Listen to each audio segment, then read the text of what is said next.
എല്ലാവർക്കും നമ്മുടെ പുതിയ വീഡിയോയിലേക്ക് സ്വാഗതം.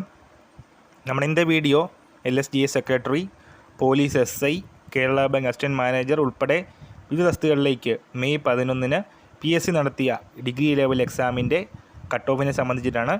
വീഡിയോ കിടക്കുന്നതിന് മുന്നേ നമ്മൾ ചാനൽ കാണുന്നവർ ചാനൽ സബ്സ്ക്രൈബ് ചെയ്തേക്കുക. അതുപോലെ തന്നെ ഈ വീഡിയോ ഇഷ്ടപ്പെട്ടിട്ടുണ്ടെങ്കിൽ വീഡിയോ ലൈക്ക് ചെയ്യുക, മാക്സിമം ഷെയറും കൂടെ ചെയ്തേക്കുക. അപ്പോൾ ഈ തവണ 3 ഘട്ടങ്ങളിലായാണ് ഡിഗ്രി ലെവൽ പ്രിലിംസ് എക്സാമിനേഷൻ നടക്കുന്നത്. അപ്പോൾ ആദ്യത്തെ ഘട്ടത്തിന് സമ്മിശ്ര പ്രതികരണമായിരുന്നു ഉണ്ടായത്. കാഴ്ചയിൽ എളുപ്പമെന്ന് തോന്നിച്ചെങ്കിലും പല ചോദ്യങ്ങളും അത്ര എളുപ്പമായിരുന്നില്ലെന്നാണ് മിക്ക ഉദ്യോഗാർത്ഥികളുടെയും അഭിപ്രായം വന്നിരുന്നത്. മലയാളം, കല, സംസ്കാരം, കായികം എന്നീ മേഖലകളിൽ നിന്ന് ലളിതമായ ചോദ്യങ്ങളാണ് പരീക്ഷയിൽ വന്നിരുന്നത്. അതുപോലെ തന്നെ ഗണിതശാസ്ത്രവും ഇംഗ്ലീഷും ചരിത്രവും അവയിൽ നിന്നുള്ള ചോദ്യങ്ങളിലും വലിയ കാര്യമായിട്ടുള്ള പ്രയാസം ഉണ്ടായിരുന്നില്ല. എന്നാൽ എക്കണോമിക്സ് ഉൾപ്പെടെയുള്ള വിഷയങ്ങളിൽ നിന്നുള്ള ചോദ്യങ്ങൾ അല്പം കടുപ്പമേറിയതായിരുന്നു. അതുപോലെ തന്നെ ചില ചോദ്യങ്ങൾ കൃത്യമായി ഉത്തരമില്ലാത്തതോ ആശയക്കുഴപ്പമുണ്ടാക്കാൻ സാധ്യതയുള്ളതോ ആയിരുന്നു.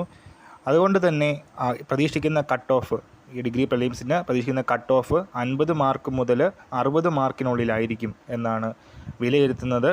അടുത്ത 2 ഘട്ടങ്ങളിലും ഈ ഒരു പാറ്റേണിലുള്ള ചോദ്യങ്ങൾ തന്നെയാണ് എക്സ്പെക്റ്റ് ചെയ്യുന്നത്. അപ്പോൾ ഈ കാര്യം നമ്മൾ ഇന്നത്തെ പുതിയ വീഡിയോയുമായിട്ട് ഉടൻ തന്നെ കാണാം.